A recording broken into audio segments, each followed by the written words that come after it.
भारत माता की।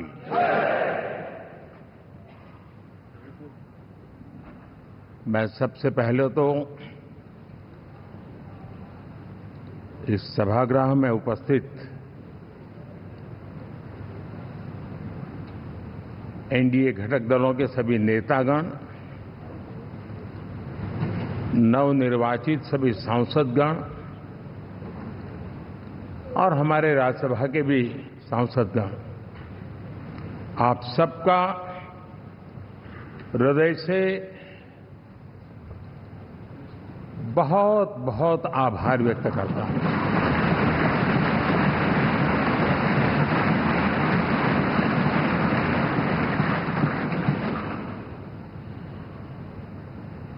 मेरे लिए खुशी की बात है कि इतने बड़े समूह को आज मुझे यहां स्वागत करने का अवसर मिला है।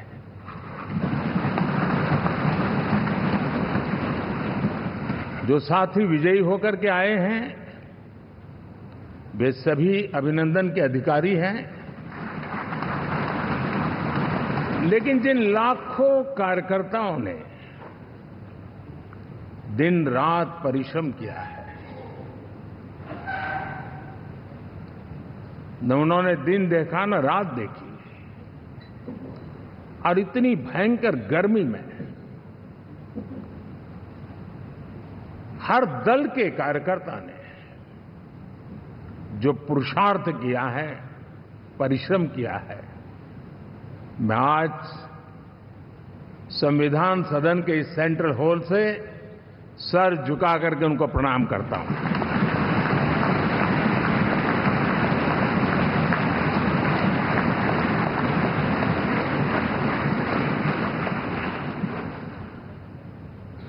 साथियों, मेरा बहुत सौभाग्य है कि एनडीए के नेता के रूप में आप सब साथियों ने सर्वसम्मति से चुन करके मुझे एक नया दायित्व दिया है, और इसके लिए मैं आपका बहुत बहुत आभारी हूं।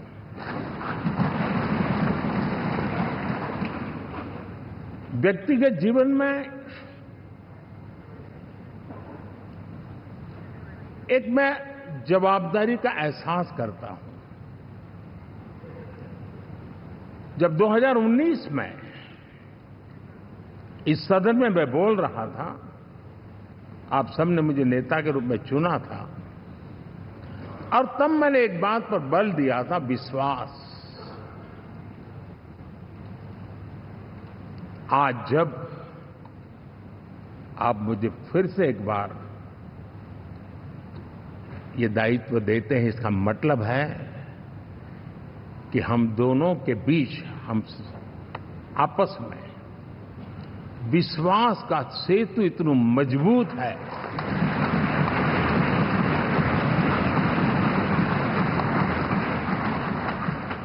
ये अटूट रिश्ता विश्वास की मजबूत धरातल पर है, और ये सबसे बड़ी पूंजी होता है। और इसलिए ये पल मेरे लिए भावुक करने वाले भी हैं, और आप सबके प्रति जितना धन्यवाद करूं उतना कम है।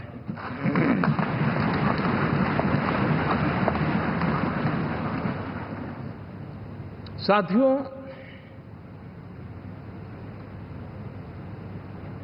बहुत कम लोग इन बातों की चर्चा करते हैं, शायद उनको सूट नहीं करता होगा, लेकिन हिंदुस्तान के इतने महान लोकतंत्र की ताकत देखिए कि एनडीए आज देश में 22 राज्यों में लोगों ने उनको सरकार बनाकर के सेवा करने का मौका दिया।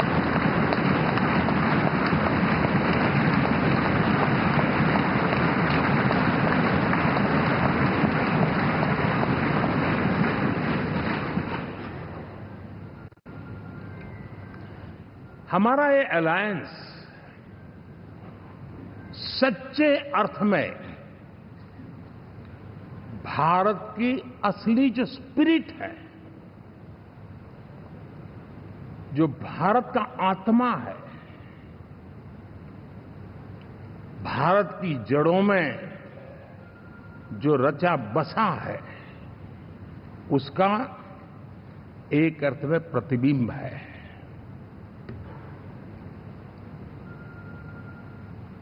और मैं इसलिए कह रहा हूं कि थोड़ी नजर करें, हमारे देश में 10 ऐसे राज्य जहां हमारे आदिवासी बंधुओं की संख्या प्रभावी रूप से है, निर्णायक रूप से है, जहां इस आबादी आदिवासियों की ज्यादा है, ऐसे 10 राज्यों में से 7 राज्यों में एनडीए सेवा कर रहा है।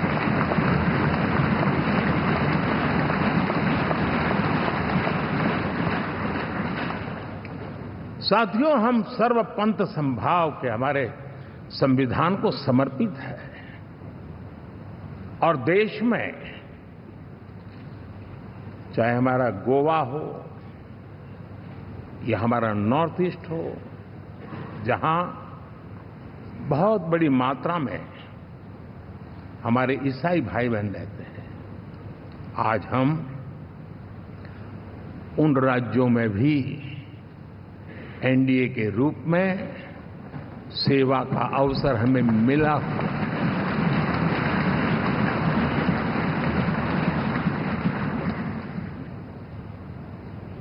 साथियों, प्री पोल अलायंस हिंदुस्तान के राजनीतिक इतिहास में और हिंदुस्तान की राजनीति में गठबंधन के इतिहास में प्री पोल अलायंस इतना सफल कभी भी नहीं हुआ है जितना कि एनडीए हुआ।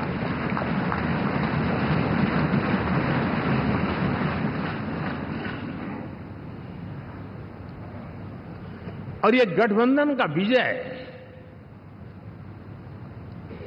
हमने बहुमत हासिल किया है और मैं कई बार कह चुका हूं, शब्द अलग होंगे लेकिन मेरे भाव उसमें एक सातत्य है। सरकार चलाने के लिए बहुमत आवश्यक है, लोकतंत्र का वही एक सिद्धांत है, लेकिन देश चलाने के लिए सर्वमत बहुत जरूरी होता है।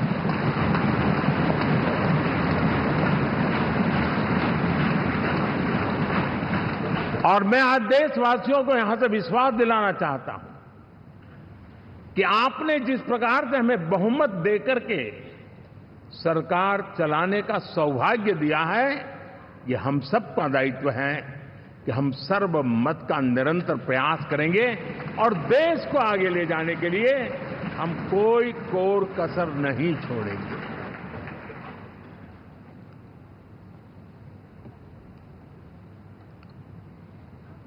साथियों, एनडीए को करीब करीब 3 दशक हो चुके हैं। यानी आजादी के 75 साल में 3 दशक एनडीए, ये सामान्य घटना नहीं है जी।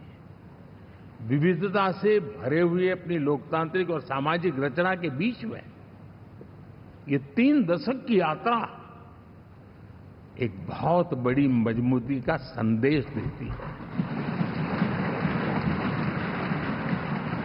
और मैं आज बड़े गर्व के साथ कहता हूं कि किसी एक समय वो था कि संगठन के कार्यकर्ता के रूप में इस अलायंस का हिस्सा था, व्यवस्थाओं से जुड़ा रहता था और आज सदन में बैठ करके आपके साथ काम करते करते मेरा भी नाता इससे 30 साल का रहा है।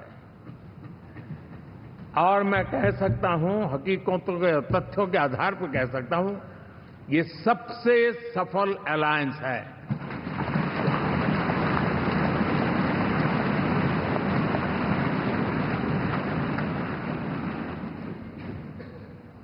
हम गर्व से कह सकते हैं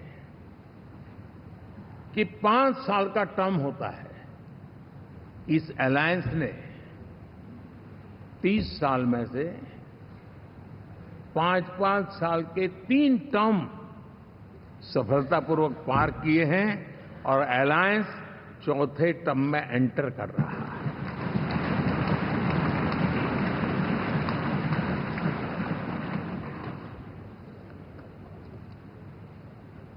साथियों, इस बात को जो राजनीति के विशेषज्ञ हैं, अगर मुक्त मन से, मुक्त मन शब्द बहुत महत्व का है, वे सोचेंगे तो पाएंगे कि एनडीए ये सत्ता प्राप्त करने का या सरकार चलाने का कुछ दलों का जमावड़ा नहीं है। ये राष्ट्र प्रथम की मूल भावना से,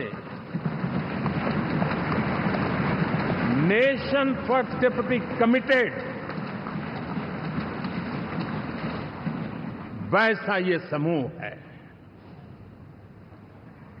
और 30 साल का लंबा कालखंड शुरू में शायद असेंबल हुआ होगा, लेकिन आज मैं कह सकता हूं कि भारत के राजनीतिक व्यवस्था में एक ऑर्गेनिक अलायंस है।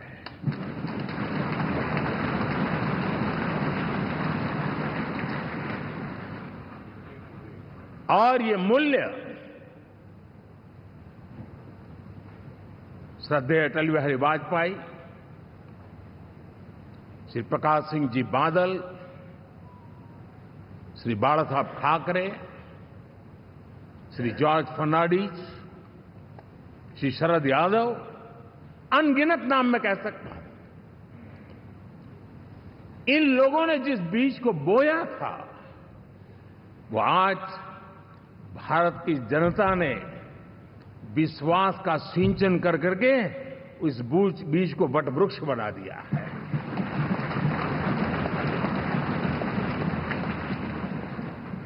और हम सबके पास ऐसे महान नेताओं की विरासत है और हमें इसका गर्व है। बीते 10 वर्षों में हमने एनडीए की उसी विरासत, उसी मूल्यों को लेकर के निरंतर आगे बढ़ने का और देश को आगे बढ़ाने का प्रयास किया है। जैसे मैंने कहा, मुक्त मन से राजनीति के विश्लेषक अगर विश्लेषण करेंगे तो देखेंगे कि एनडीए का जो लोग दिखते हैं ना, उसमें एक कॉमन चीज नजर आती है और वो है गुड गवर्नेंस। इन सबने अपने अपने समय में, अपने अपने कार्यकाल में जब जब जहां सेवा करने का मौका मिला है, गुड गवर्नेंस इस देश को दिया है। और इस प्रकार से एनडीए एक प्रकार से, एनडीए कहते ही गुड गवर्नेंस ये अपने आप पर्यायवाची बन जाता है। साथियों, हम लोगों के सभी के कार्यकाल में, चाहे मैं गुजरात में रहा हूं या बाबू हमारे आंध्र में रहे हो या नीतीश जी ने बिहार के लिए भरपूर सेवा की हो, हम सबके अंदर केंद्र बिंदु में गरीब का कल्याण केंद्रस्थ रहा है।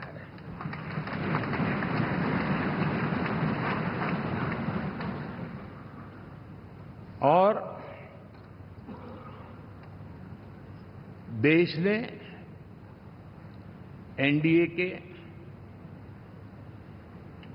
गरीब कल्याण के, गुड गवर्नेंस के 10 साल को देखा है इतना नहीं, मैं कह सकता हूं देश ने इसे जिया है।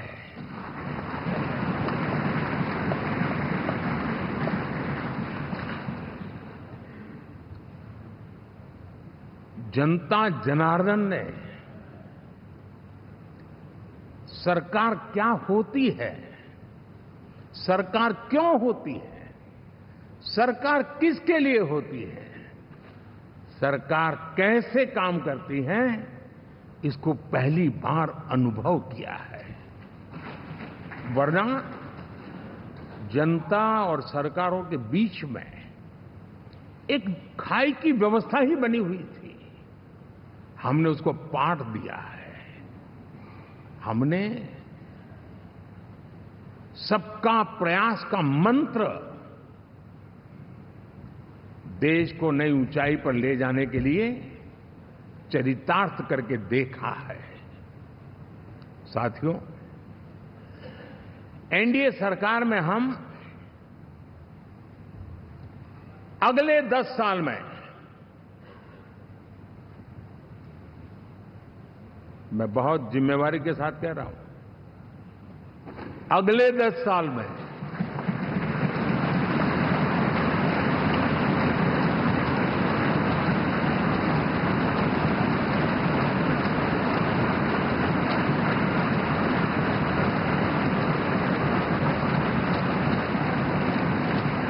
गुड गवर्नेंस, विकास, नागरिकों के जीवन में क्वालिटी ऑफ लाइफ, और मेरा व्यक्तिगत रूप से एक बहुत बड़ा ड्रीम है, मैं लोकतंत्र की समृद्धि को जब सोचता हूं तो मैं चाहता हूं कि सामान्य मानवीय के जीवन में से, और खास करके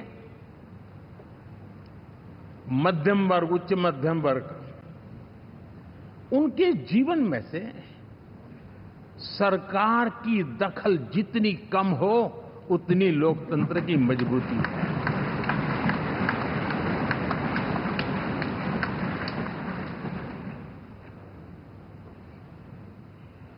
और आज के टेक्नोलॉजी के युग में बहुत आसानी से हम, वरना एक दिन में 10 काम हो तो 10 अलग अलग वो सारी चीजें मांगेंगे। हम बदलाव चाहते हैं। गुड गवर्नेंस का ये भी एक महत्वपूर्ण पहलू है। लेकिन हम विकास का नया अध्याय लिखेंगे, गुड गवर्नेंस का नया अध्याय लिखेंगे, जनता जनार्दन की भागीदारी का नया अध्याय लिखेंगे, और सब मिलकर के विकसित भारत के सपने को साकार करके रहेंगे।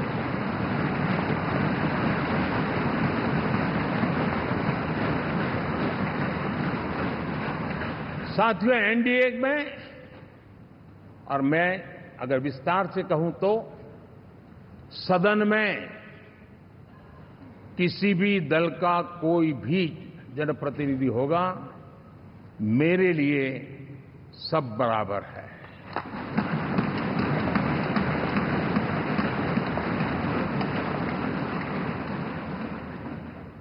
जब मैं सबका प्रयास की बात करता हूं तो मैं सदन में भी, चाहे वो लोकसभा हो या राज्यसभा हो, हमारे लिए सब बराबर है। और यही एक भाव है जिसके कारण 30 साल से एनडीए अलायंस मजबूती के साथ आगे बढ़ा है। अपना पराया कुछ नहीं है। सबको गले लगाने में हमें कभी कोई कमी नहीं रखी है। उसी का परिणाम है कि जनता का विश्वास भी जीत पाते हैं। साथियों, हमने 2024 में जिस टीम भावना से काम किया है और ग्रासरूट लेवल पे किया है, सिर्फ फोटो ऑप करना, नेता मिलकर के हाथ हिलाएं और फिर तुम्हारे रास्ते में मेरे रास्ते, ऐसा नहीं। ग्रासरूट लेवल तक सबने मिल करके ये जो काम किया है, और उसी ने हमें ऑर्गेनिक अलायंस का सामर्थ्य दिया है।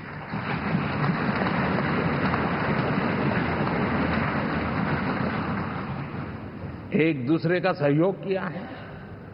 हर किसी ने यही सोचा, जहां कम वहां हम।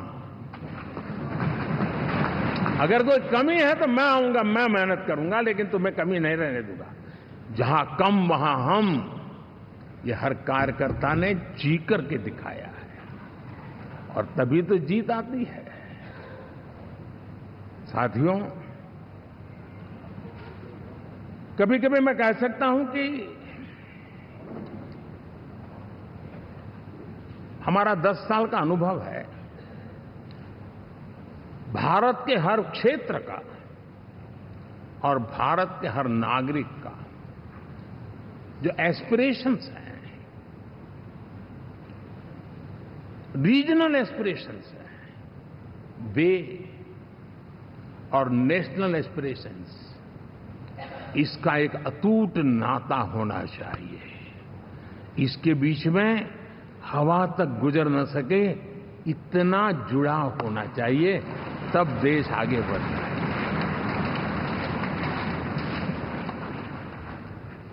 साथियों, इस चुनाव में मैं कुछ उल्लेख जरूर करना चाहूंगा जो मेरी नजरिए से मैंने देखा है। दक्षिण भारत में एनडीए ने एक नई राजनीति की नींव मजबूत की है।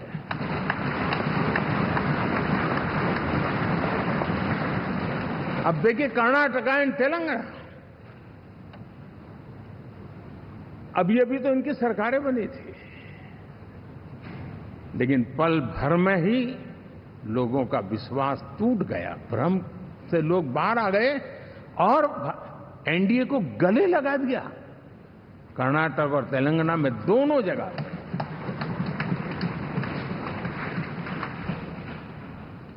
साथियों, तमिलनाडु, मैं तमिलनाडु की टीम को भी बधाई देना चाहूंगा,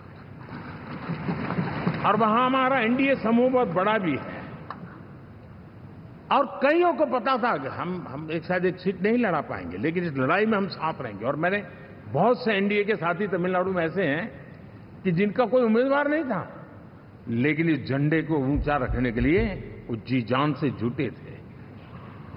और इसलिए आज तमिलनाडु में भले हम सीट नहीं जीत पाए, लेकिन जिस तेजी से एनडीए का वोट शेयर बढ़ा है, वो साफ साफ संदेश दे रहा है कल में क्या लिखा हुआ है।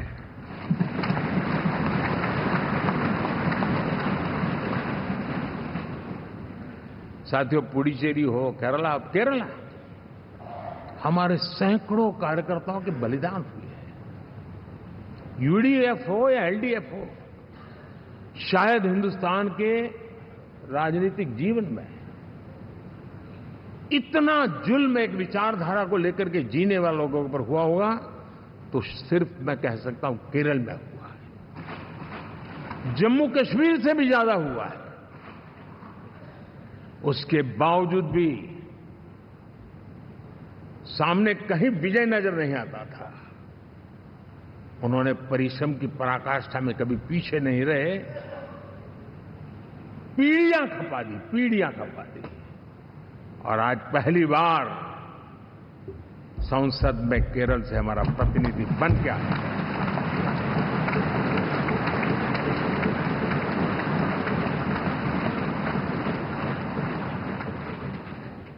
साथियों,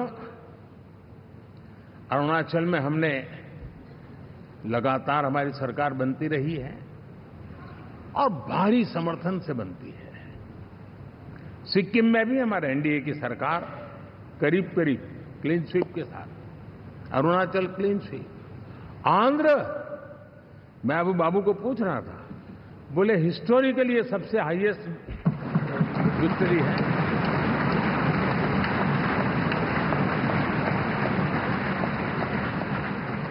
और ये जो यहां दिखता है ना पवन, ये पवन नहीं, आंधी है।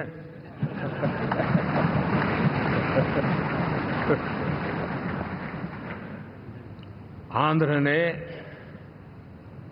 इतना बड़ा हमारे प्रति जनमत दिया है हिंदुस्तान के लिए एक सामान्य मानवी की विकास की जो जिजीविषा है, उसका प्रतिबिंब है। और महाप्रभु जगन्नाथ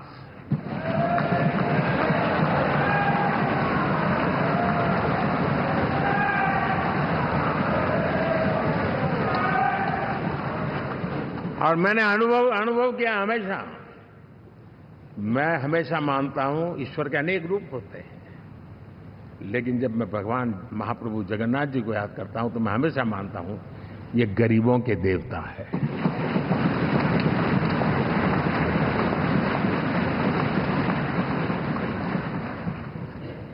और वहां जो क्रांति रूप परिणाम आया है, मैं इसे एक रिवॉल्यूशन देख रहा हूं। और मैं इसके साथ कह सकता हूं कि विकसित भारत का हमारा जो सपना है, आने वाले 25 वर्ष, पहले मैंने 10 साल कहा था, यहां मैं 25 साल कह रहा हूं, आने वाले 25 साल महाप्रभु जगन्नाथ जी की कृपा से उड़ीसा देश की विकास यात्रा के ग्रोथ इंजन पैकी एक होगा।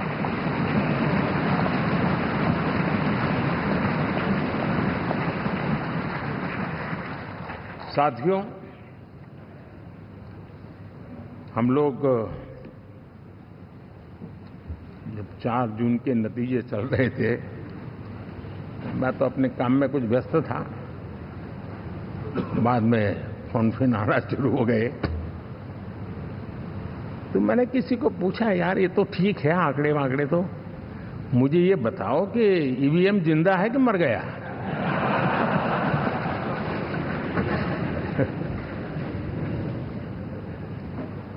क्योंकि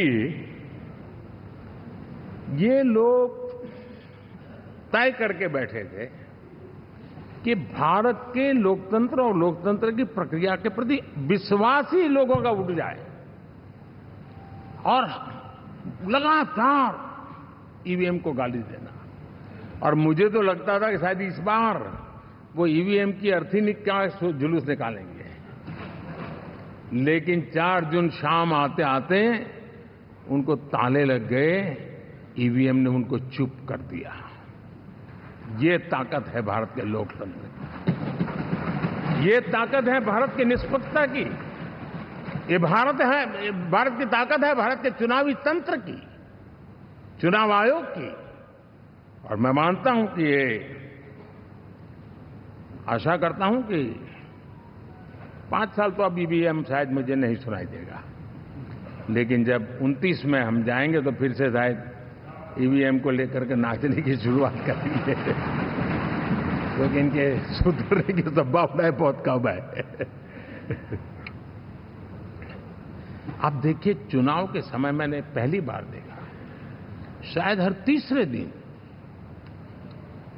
इलेक्शन कमीशन के काम में रुकावट आए, इसके लिए सुप्रीम कोर्ट के दरवाजे खटखटाए गए, भांति भांति की एप्लीकेशन, और एक ही टोली थी। और लोकतंत्र के प्रति जिनका भरोभार अविश्वास है, ऐसे लोग सुप्रीम कोर्ट का उपयोग करते हुए कैसे रुकावट डाले, इसका निरंतर प्रयास करते रहे। और चुनाव आयोग की ताकत का एक बड़ा हिस्सा अदालतों में, इस पीक अवर्स में, चुनाव के पीक अवर्स में, यानी कितनी निराशा लेकर के ये लोग मैदान में आए थे कि उन्होंने पूरा हमला उसी इंस्टीट्यूट पे लगा दो, ताकि चुनाव के कोई भी परिणाम आए, हम दुनिया के सामने भारत को भी बदनाम कर लें। ये षड्यंत्र का हिस्सा था दोस्तों, और कभी भी देश उनको माफ नहीं करेगा। साथियों, इंडी गठबंधन वाले जब ईवीएम का विरोध करते हैं तो मैं सिर्फ एक चुनाव के रूप में नहीं देख रहा। मैं मानता हूं ये लोग मन से पिछली शताब्दी के सोच वाले लोग हैं। वे टेक्नोलॉजी को हम महत्व न समझते हैं, न टेक्नोलॉजी स्वीकार करने को तैयार है। और ये सिर्फ ईवीएम में दिखाई दिया ऐसा नहीं, यूपीआई में दिखाया, जब हमने कहा कि हिंदुस्तान के लोग डिजिटल ट्रांजैक्शन करेंगे, फिनटेक की दुनिया में आज हिंदुस्तान का नाम हो गया, मानने को तैयार नहीं। आधार आज देश की एक पहचान बना है। मैं तो देख रहा हूं कि मुझे कई देश कहते हैं कि हमें आधार की पद्धति से आगे बढ़ना है, आप कैसे मदद कर सकते हैं। उस आधार को रोकने के लिए सुप्रीम कोर्ट में बार बार जाकर के परेशानियां पैदा की। यानी मूलतः ये प्रगति के विरोधी, आधुनिकता के विरोधी, टेक्नोलॉजी के विरोधी इंडी अलायंस हमने देखा है। साथियों, इस देश के लिए ये भी चिंता का विषय है कि विश्व में भारत के लोकतंत्र की ताकत को कम आंकने का प्रयास, और कितना एक्सट्रीम है। मैं दुनिया में ढोल पीट रहा हूं कि हम मदर ऑफ डेमोक्रेसी है, और ये दुनिया में जाकर के बता रहे नहीं हमारे देश में तो डेमोक्रेसी ऐसा कुछ नहीं, कि वो मोदी बैठ गया है, वो एक चाय बेचने वाला यहां पहुंच कैसे गया, कुछ तो गड़बड़ की होगी। ये जो इनकी मनस्थिति है जी, भारत के नागरिकों को चुनाव प्रक्रिया के प्रति अविश्वास पैदा करने का जो उनका षड्यंत्र है, मैं मानता हूं कि अब दुनिया भी भारत के लोकतंत्र की विविधता, विशालता, व्यापकता, गहनता, इन सबको भी जानने समझने के लिए आकर्षित होगी। ऐसे ही इस चुनाव के नतीजे में देख रहा हूं। साथियों, जब 1 तारीख को मतदान पूरा हुआ और 4 तारीख को काउंटिंग, इस बीच की चीजों को आप देखिए।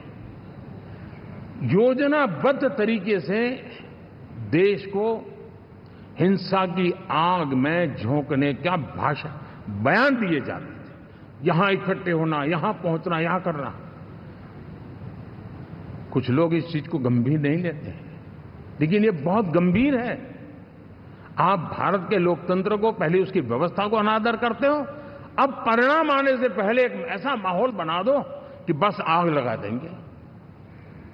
हर प्रकार से उन शब्दों का अर्थ यही निकलता है कि उन्होंने देश को उस दिशा में ले जाने का प्रयास किया था। लगातार देश को गुमराह करने का प्रयास किया गया, देश के लोगों को बांटने का प्रयास किया। अरे, चुनाव एक ऐसा लोकोत्सव होता है कि ज्यादा से ज्यादा लोगों को हम जोड़े, तोड़ने के लिए नहीं होता है। लेकिन हर प्रकार से कोशिश यही की गई। साथियों, मैं मानता हूं कि 2024 के लोकसभा के चुनाव के जो नतीजे हैं, हर पैरामीटर से देखेंगे, दुनिया ये मानती है और मानेगी कि ये एनडीए का महाविजय है।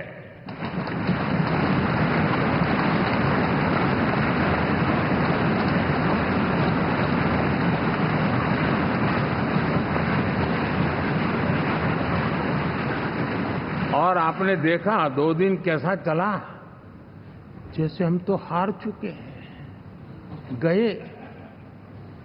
सब चारों तरफ यही दिखता था, क्योंकि उनको अपने कार्यकर्ताओं का मोरल हाई करने के लिए ऐसे काल्पनिक परेड ये करने पड़ रहे हैं। और साथियों, गठबंधन के इतिहास में अगर आंकड़ों के हिसाब से देखें तो ये सबसे मजबूत गठबंधन की सरकार है।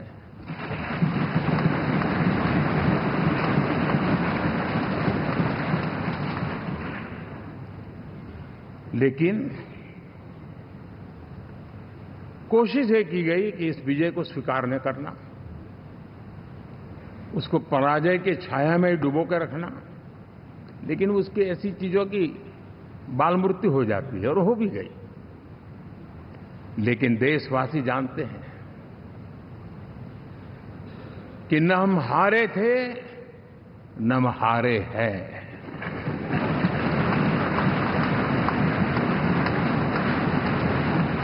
लेकिन 4 तारीख के बाद हमारा जो व्यवहार रहा है, वो हमारी वो पहचान बताता है कि हम विजय को पचाना जानते हैं।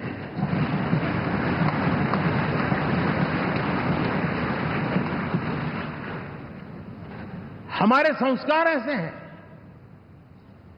कि विजय की गोद में उन्माद पैदा नहीं होता है और न ही पराजित लोगों के प्रति उपहास करने के हमारे संस्कार हैं। हम विजय को भी पचाते हैं और पराजित का भी उपहास करने की विकृति हम नहीं पालते। ये हमारे संस्कार हैं।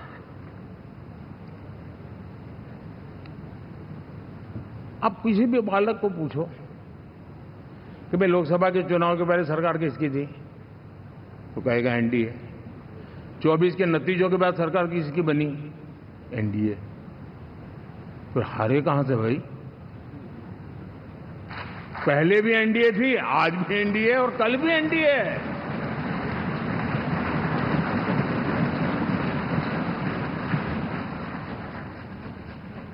आप सोचिए 10 साल बाद भी कांग्रेस 100 के आंकड़े को नहीं छू पाई।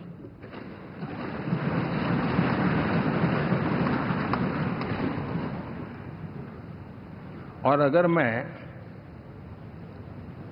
14, 19 और 24 तीन चुनावों को जोड़ करके कहूं, कांग्रेस के 3 चुनाव जोड़ूं, तो इन 3 चुनावों में जितनी सीटें मिली है उससे ज्यादा हमें इस चुनाव में मिली है।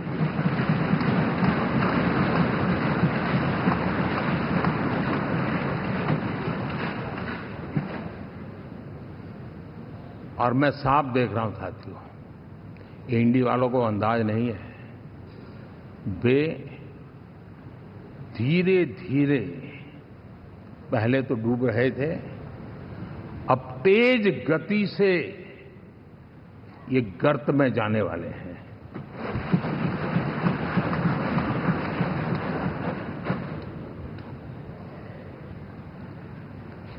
साथियों, इंडिया अलायंस वाले देश के सामान्य नागरिकों की जो समझ है,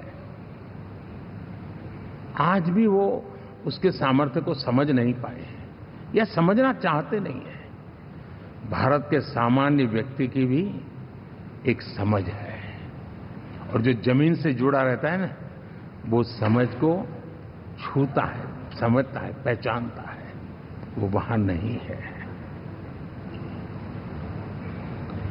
साथियों, इन लोगों का जो व्यवहार रहा है 4 तारीख के बाद, मैं आशा करता था कि वे लोकतंत्र का सम्मान करेंगे, लेकिन उनके व्यवहार से लगता है कि शायद उनमें ये संस्कार आए, इसके लिए हमें और इंतजार करना पड़ेगा। और तो मैं ज्यादा कुछ कह नहीं सकता। और ये वो लोग हैं जो खुद की पार्टी के पीएम का अपमान करते हैं, उसके निर्णयों को फाड़ देते थे। खुद की पार्टी को विदेशी मेहमान आ जाए तो उसके लिए चेयर नहीं होती थी। ये सारे दृश्य आपने देखे हैं, ठीक। और मैं समझता हूं कि इन सारी स्थितियों में से हम लोकतंत्र की मजबूती और जनता जनार्दन के प्रति आस्था, इसको हम, साथियों, लोकतंत्र हमें सबका सम्मान करना सिखाती है। विपक्ष में भी जो सांसद जीत करके आए हैं, मैं उनको भी बधाई देता हूं।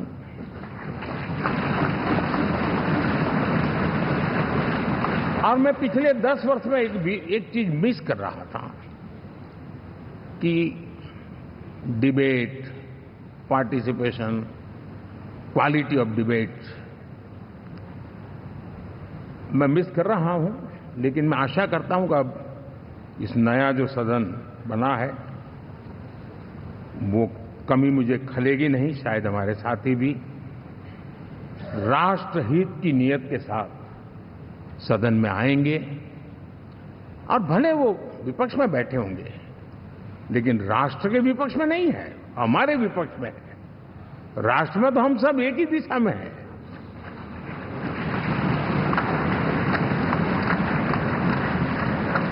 राष्ट्र में हमारा कोई पक्ष विपक्ष नहीं है। राष्ट्र में तो हम 140 करोड़ है।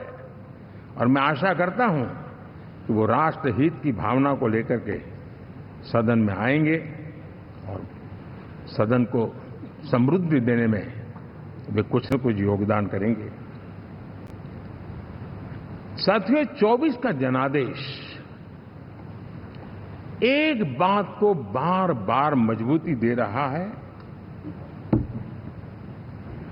बार बार मजबूती दे रहा है कि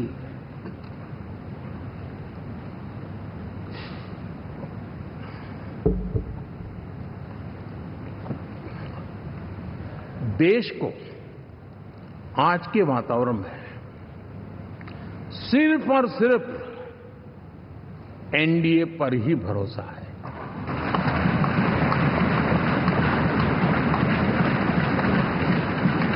और जब इतना अटूट विश्वास है, इतना भरोसा है, तो स्वाभाविक है देश की अपेक्षाएं भी बढ़ेगी। और मैं इसे अच्छा मानता हूं और हम सबका कर्तव्य भी मानता हूं। और इन अपेक्षाओं को पूर्ण करने के लिए, और मैंने पहले भी कहा था कि जो 10 वर्ष हमने काम किया है वो तो ट्रेलर है।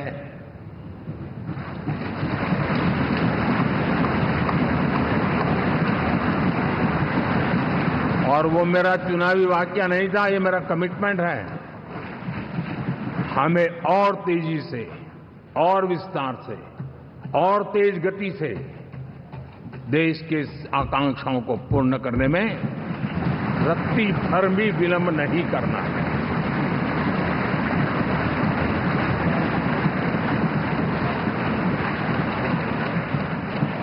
जनता जनार्दन चाहती है हम पहले से ज्यादा डिलीवर करें। जनता चाहती है कि हम खुद ही हमारे पुराने रिकॉर्ड तोड़े।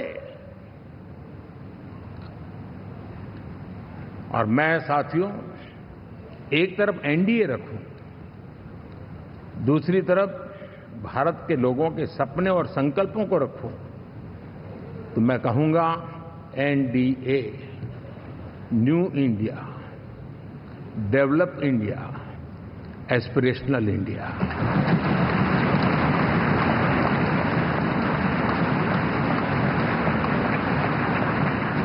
और इसी सपने और संकल्पों को पूरा करना, ये हम सबका संकल्प भी है, कमिटमेंट भी है, और हमारे पास रोड मैप भी है।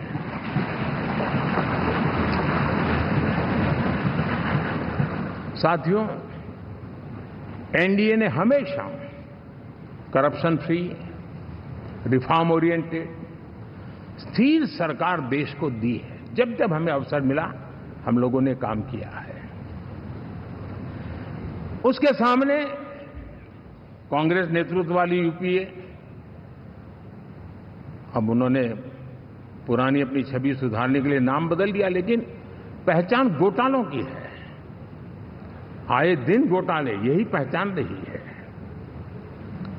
और नाम बदलने के बावजूद भी देश उनके घोटालों को नहीं भुला है, उनको नकारा है।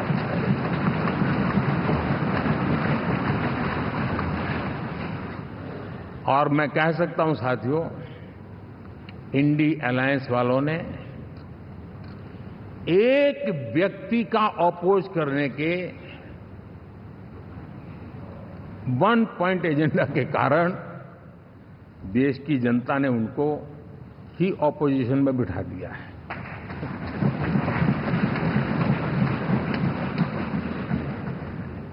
एनडीए विकसित भारत इस संकल्प को लेकर के चुनाव में गया था।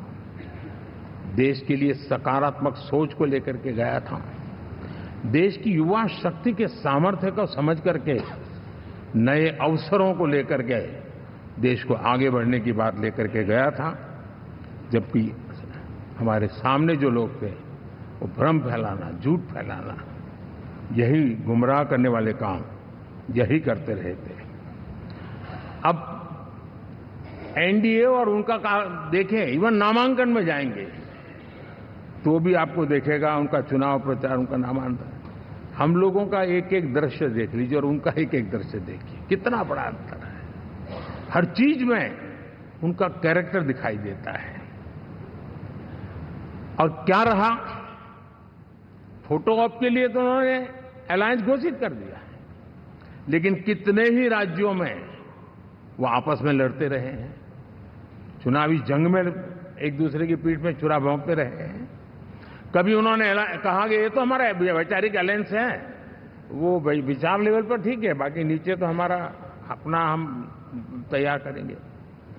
और अब फिर उन्होंने कहा कि भाई हम तो सीट के आधार पर अलायंस करेंगे, टोटल न भी करें, ये भी खेल खेला। और अभी अभी तो चुनाव पूरा शुरू कर दिया कि ये तो हमारा अलायंस लोकसभा के चुनाव के लिए ही था, बाद में नहीं है, ये भी शुरू कर दिया। यानी मैंने बहुत पहले कहा था कि आप देख लेना 4 जून के बाद बिखराव शुरू हो जाएगा, और वो शुरू हो चुका है। इसका मतलब ये हुआ कि वो सिर्फ और सिर्फ सत्ता सुख के लिए एक दूसरे का साथ देने की कोशिश करते थे, लेकिन उनमें उनका अगर स्वार्थ निश्चित होता तो साथ देना, वरना नहीं देना, ये कैरेक्टर था। साथियों, ये लोग कितने ही बड़े झूठे बोलते रहे हैं। और आप देखिए, चुनाव के समय उन्होंने देश के सामान्य नागरिक को गुमराह करने के लिए जो पर्चियां बांटी कि ये देंगे और वो देंगे और टिकना देंगे, फलाना देंगे, 2 दिन से मैं देख रहा हूं कि कांग्रेस के दफ्तरों पर लोग कतार लगा के खड़े हैं कि ये पर्ची है, 1 लाख रुपया कहां है, लाओ भाई, मांग रहे हैं लोग। यानी आपने जनता जनार्दन की आंखों में कैसा उनको भ्रमित किया, कैसी आंख में धूल झोंक दी कि वो बेचारा सामान्य नागरिक मान के चलता था, हाँ भाई 4 जून के बाद रुपया मिल जाएगा, इसलिए वो जाके खड़ा रह गया। और अब उसको धक्का मारा जा रहा है, डंडे मारे जा रहे हैं, वहां से निकाला जा रहा है। अब इस प्रकार का चुनाव, ये अपने आप में देश के गरीबों का अपमान है, हमारे देश के सामान्य नागरिकों का अपमान है। और कभी भी देश ऐसी हरकतों को न भूलता है, न ही कभी माफ किए बिना माफ कभी करता है।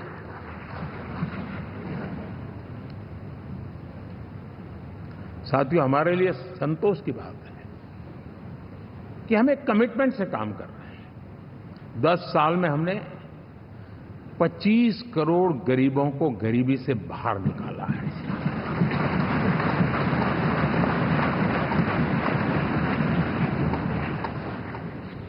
गरीब कल्याण का एक सुरक्षित मजबूत कवच दिया है हमने उसको, और उसके अंदर भी एक नए एस्पिरेशंस पैदा हुए हैं कि हां, अब मुझे गरीब नहीं रहना है, और उसके लिए मुझसे जो हो सके मैं हर अवसर का फायदा उठाऊंगा।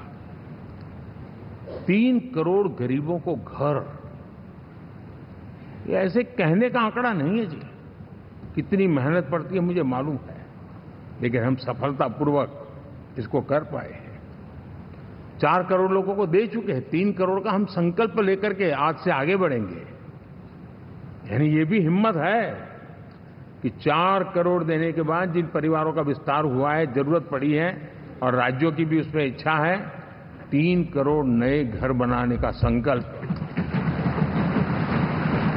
70 वर्ष की आयु से ऊपर के व्यक्तियों को, नागरिकों को 5 लाख रुपए तक इलाज के लिए मुफ्त इलाज की व्यवस्था। मुद्रा योजना के तहत हमारे नौजवानों को कारोबार के लिए 20 लाख तक की उनकी बैंक से उनको लोन मिले, इसकी व्यवस्था। ये मैं समझता हूं कि वायदा हमारे तीसरे कार्यकाल की गारंटियां, सब मैं अभी बताता नहीं हूं, लेकिन इन गारंटियों के प्रति हम कमिटेड हैं और उसे पूर्ण करने के लिए हम कोई कमी नहीं रखेंगे। साथियों, गरीब का सशक्तिकरण और मिडिल क्लास को सुविधा, ये हमारी प्राथमिकता है, क्योंकि मध्यम वर्ग अब इस देश का एक बहुत बड़ा चालक बल है। भारत की ग्रोथ स्टोरी में ये ऐसे ऐसे नए फोर्सेस मैं देख रहा हूं जो हमारी बहुत बड़ी शक्ति बनने वाले हैं, और इसलिए हम उस पर भी उतना ही, और मिडिल क्लास की बचत कैसे बढ़े, सेविंग कैसे बने, उसके लिए, उसकी क्वालिटी ऑफ लाइफ के लिए हम क्या कर सकते हैं, हमारी योजनाओं का विस्तार कैसे किया जाए, हमारे नीति नियमों में बदलाव कैसे किया जाए, उस पर भी हम आने वाले दिनों में काम चाहते हैं। साथियों, पंचायत से पार्लियामेंट तक हमारी नारी शक्ति की सक्रिय भागीदारी, ये हमारा कमिटमेंट है, और हमने हमारे पिछले कार्यकाल में नारी शक्ति वंदन अधिनियम करके उस बात को हमने आगे बढ़ाया है, और वो दिन दूर नहीं होगा जब हमारे सदन में बहुत बड़ी तादाद में हमारी माताएं बहनें देश का नेतृत्व करती हुई दिखाई देगी।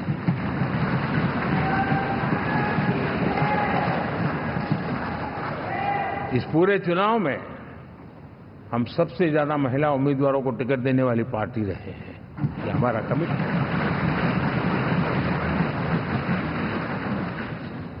हमारी महिला सांसदों को जो आशीर्वाद देश की जनता ने दिया है, मैं इसके लिए विशेष रूप से उनका आभार व्यक्त करता हूं। और साथियों, आपने देखा होगा G20 समिट में दुनिया के सामने एक विषय लेकर के हम बड़े आग्रह से गए हैं, और वो है empowerment of women, development of women. इन सारी बातों को तो हम परिचित हैं। हमने एक नया शिफ्ट किया है, और हम G20 समिट से भी इसको आगे बढ़ा रहे हैं, वीमेन लेड डेवलपमेंट।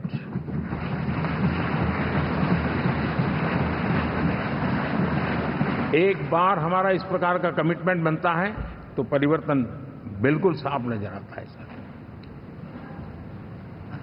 साथियों, एनडीए का ये कार्यकाल बड़े फैसलों का है, तेज विकास का है, और अब हम समय गंवाना नहीं चाहते कि हम 5 नंबर की इकोनॉमी से 3 नंबर की इकोनॉमी पर पहुंचना है।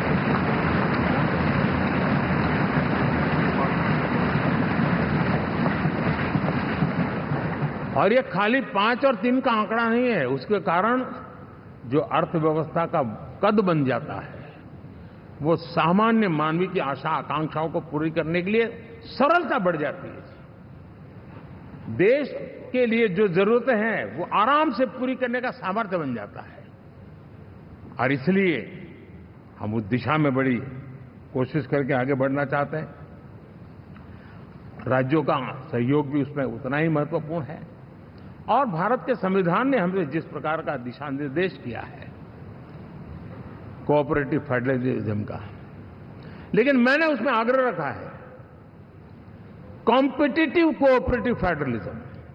हमारे राज्यों के बीच में भी तंदुरुस्त स्पर्धा हो, राज्य और केंद्र के बीच में भी तंदुरुस्त स्पर्धा हो, हम अच्छा करने की स्पर्धा करें, और उस दिशा में हम आगे बढ़ना चाहते हैं। और हमने देखा है कि जब मैं कॉम्पिटिटिव कोऑपरेटिव फेडरलिज्म की बात करता हूं, आपने देखा G20 समिट हम एक जगह पे कर सकते थे, हम भी मालाएं पहन करके फोटो निकलवा सकते थे, लेकिन हिंदुस्तान के अनेक शहरों में 200 से ज्यादा मीटिंगें हुई, और दुनिया भर के नीति निर्धारक जो कहे G20 देशों के और बाकी भी 5-7 देशों के, वो हिंदुस्तान के कोने कोने में गए, उनके देशों में जाकर के भारत की विविधता, भारत की विशालता, इसकी चर्चा कर रहे हैं।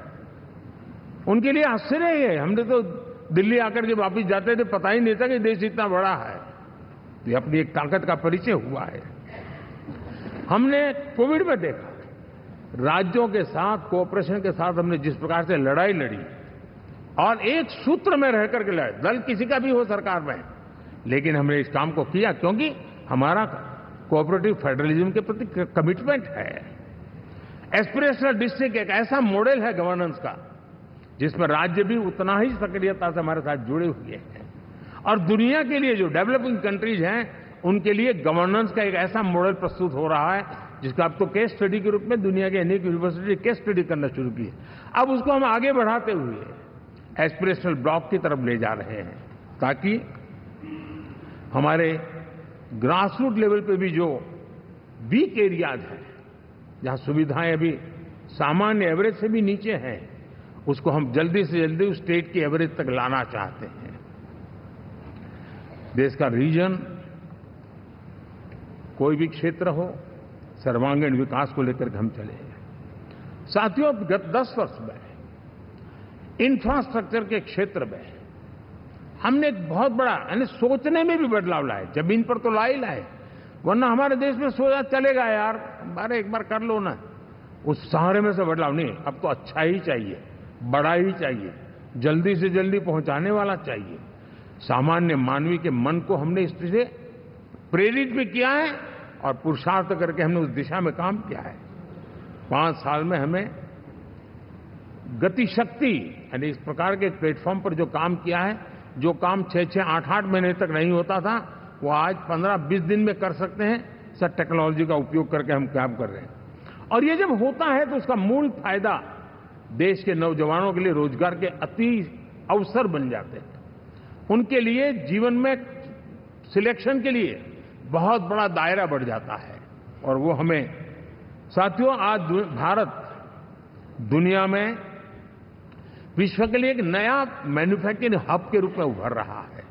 और जब हम मैन्युफैक्चरिंग हब कह रहे हैं, तब सिर्फ इलेक्ट्रॉनिक गुड्स या सर्विसेज की मैं बात नहीं कर रहा हूं। मैं फूड प्रोसेसिंग में भी आज दुनिया में हम बहुत तेजी से आगे बढ़ रहे हैं, और वो भारत के किसानों को बहुत बड़ी ताकत देने वाला है। उसी प्रकार से स्पेस हो, आर्टिफिशियल इंटेलिजेंस हो, स्टार्टअप्स की बात हो, स्किल जॉब अपॉर्चुनिटीज की बात हो, आज भारत बहुत तेजी से आगे बढ़ेगा, बढ़ रहा है, ये मेरा विश्वास है। साथियों, मुद्रा योजना, ड्रोन दीदी, विश्वकर्मा योजना, इसने भी नई संभावनाओं को जन्म दिया है। साथियों, हमारी संस्कृति, हमारी विरासत, उसके प्रति हम जितना ध्यान केंद्रित करेंगे, दुनिया के लिए आकर्षण का केंद्र बनेगा। और इसलिए हम उन दिशा में, और मैं मानता हूं भारत के लिए टूरिज्म एक ऐसा एवेन्यू है जो गत शताब्दी में हमें कभी, आज से लेकर के पीछे के 100 साल में कहूं, ऐसा अवसर नहीं मिला है जैसा आने वाले 25 साल में मिलने वाला है। दुनिया भारत की तरफ मुड़ने वाली है। अब हमारा काम है, हम इसके लिए आवश्यक व्यवस्थाओं को विकसित करें, हमारी विरासत के प्रति हम हमारा पर्यटन का विकास करते हुए एक विन विन सिचुएशन का हम फायदा उठाएं, और उसमें बहुत अधिक निवेश की संभावनाएं मैं देखता हूं। और ये ऐसा क्षेत्र है जिसमें हर स्तर के लोग कमाते हैं, गरीब से गरीब आदमी भी कमाता है और बड़ी बड़ी होटल वाला भी कमाता है, हर कोई इसमें कमाता है। और हमने टूरिज्म के हम बल देना चाहते हैं, बहुत पोटेंशियल है। आज जो इंफ्रास्ट्रक्चर के क्षेत्र खुले हैं, इसका फायदा इसको मिलता है। एयरवे हो, रेलवे हो, हमारे एक्सप्रेस वे हो, ये हमारा यातायात जितना बेहतर हो, और हमारा डिजिटल कनेक्टिविटी का जो काम है, ये इसके लिए एक बहुत बड़ा पॉजिटिव ग्राउंड तैयार कर रहा है, और जिसका फायदा मिलने वाला है। और जो वोकल फॉर लोकल और रीजनल टूरिज्म, इसको एक बल देने का काम है। साथियों, अब दुनिया एक नए युग में प्रवेश रही है। जिस समय औद्योगिक क्रांति हुई, उस समय हम गुलामी के दौर से गुजर रहे थे, तो औद्योगिक क्रांति का जितना फायदा लेना चाहिए हम नहीं ले पाए। अब एक नया युग शुरू हो रहा है, हरित युग, ग्रीन एरा। भारत के पास बहुत संभावनाएं हैं इसका नेतृत्व करने की, और हम इसके लिए आने वाले दिनों में ग्रीन हाइड्रोजन की बात हो, ग्रीन एनर्जी हो, या ग्रीन जॉब्स हो, या ग्रीन मोबिलिटी हो, इन सारे विषयों को हम इतनी तेजी से आगे बढ़ाना चाहते हैं ताकि इस हरित युग का नेतृत्व दुनिया में भारत का सामर्थ्य सिद्ध कर दें, ये हम चाहते हैं। साथियों, इसी सिलसिले में इस 5 जून को जब पर्यावरण दिवस था, 4 जून को नतीजे आ गए थे, तो उसी दिन मेरे मन में एक विचार आया कि कार्यक्रम 5 जून को हमने आरंभ किया। एक पेड़ मां के नाम। हर किसी को मां के प्रति श्रद्धा होती है और मैं भी देशवासियों को कहूंगा कि आने वाले समय में कभी आपकी माताजी का जन्मदिन हो, क्या कोई और शुभ दिन हो, अपनी मां के नाम पर एक पेड़ लगाइए और मां जीवित है तो साथ लेकर जाइए, उनकी फोटो आप सोशल मीडिया में अपलोड कीजिए और मां नहीं है तो उनकी फोटो रख करके एक पेड़ लगाइए और वो अपनी मां का भी सम्मान होगा और धरती मां की सेवा होगी। हम इन दो माताओं की सेवा करें। साथियों, एनडीए अब भारत आइसोलेशन में नहीं जी सकता। वैश्विक परिवेश में भारत की भूमिका दिनों दिन बहुत बढ़ती चली जा रही है। 2014 में जब एनडीए की सरकार बनी, पूरे विश्व में उसी एक पल से ही एक नया जिज्ञासा पैदा हुई, थोड़ी आशा के संकेत उनको नजर आने लगे और फिर उस बदलाव बहुत बड़ा तेजी से आया और पिछले 10 वर्ष में भारत ने जिन कामों को बढ़ लिया है, आज भारत की छवि विश्व बंधु की बन चुकी है। दोस्तों, विश्व हमें एक बंधु के रूप में स्वीकार कर रहा है और जब दुनिया हमें विश्व बंधु के रूप में स्वीकारती है तो हमारी वैश्विक जिम्मेवारियों को भी हमने हमारे आने वाले रोड मैप में महत्व देना ही होगा। और भारत की सफल विदेश नीति ने अच्छे परिणाम भी दिए हैं। हमने हर संकट को उस प्रकार से हैंडल किया जिस प्रकार से मानवीय मूल्यों को हमने प्राथमिकता दी। उसका परिणाम है कि सामान्य मानवी के मन में ये विश्व बंधु वाला भाव बहुत मजबूत हुआ और भारत का सेवा भाव का जो कैरेक्टर है उसको विश्व ने पहचाना है। चाहे यूक्रेन का संकट हो, चाहे अफगानिस्तान का संकट हो, हर हमारे लोगों को बचाना हो, हमने किसी भी में हमने कोई कमी नहीं रखी है।